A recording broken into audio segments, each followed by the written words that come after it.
प्रेम आत्मा का भोजन है। प्रेम आत्मा में छिपी परमात्मा की ऊर्जा है।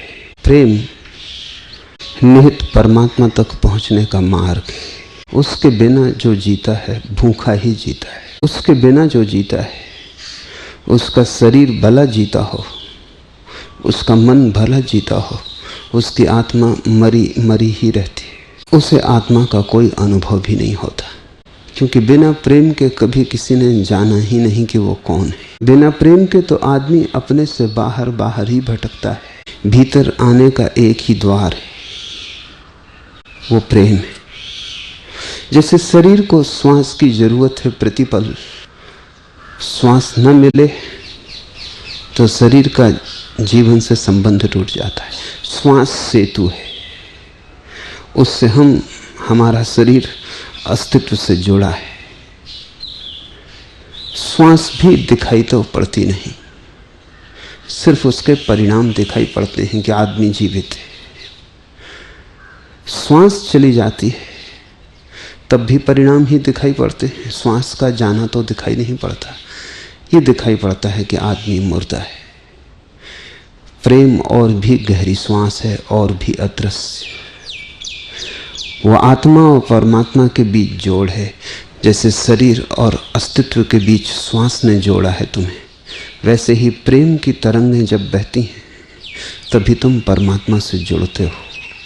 उस जुड़ने में ही पहली बार तुम्हें अपने होने के यथार्थ का पता चलता है। इसलिए प्रेम से महत्वपूर्ण कोई दूसरा शब्द नहीं, प्रेम से गहरी दूसरी कोई अनुभूति नहीं। प्रेम की कीमिया को थोड़ा समझ लेना जरूरी है।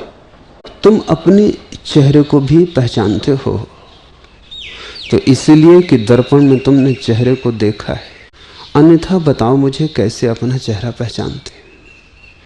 अगर दर्पण में कभी चेहरा न देखा होता और कभी अनायास तुम्हारी तुमसे ही मुलाकात हो जाती तो तुम पहचान ना पाते। कैसे पहचानते? स्वयं को भी देखने के लिए एक दर्पण की जरूरत है। दूसरे की आंखों में अपने को देखना है।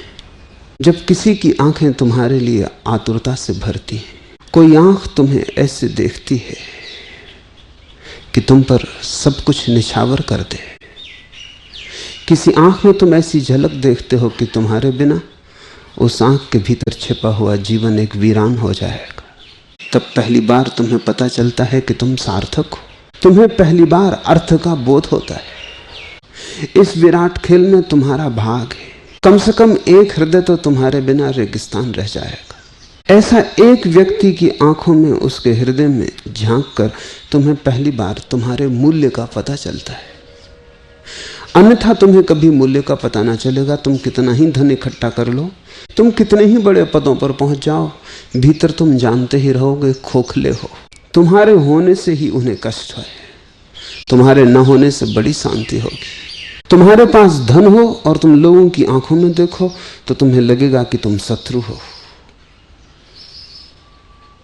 तुमने जैसे उनका कुछ छीन लिया है जो तुम्हारे हटते ही उन्हें वापस मिल जाएगा। कोई तुम्हारे कारण सौभाग्य से नहीं भरा है, तुम्हारे कारण सब तरफ दुर्भाग्य के चिन्ह हैं। इन दुर्भाग्य की चीखती पुकारती आवाजों के बीच तुम नरक से घिर जाओगे। और अगर तुम्हें अपना जीवन नारकी मालूम पड़ता है तो समझ लेना कि यही कारण है। प्रेम में कोई उतरा कि स्वर्ग में उतरा। प्रेम के अतिरिक्त और सब स्वर्ग कल्पनाएं कि तुम किसी के लिए इतने सार्थक हो उठो कि दूसरा अपना जीवन खोने को राजी हो जाए तुम्हारे लिए।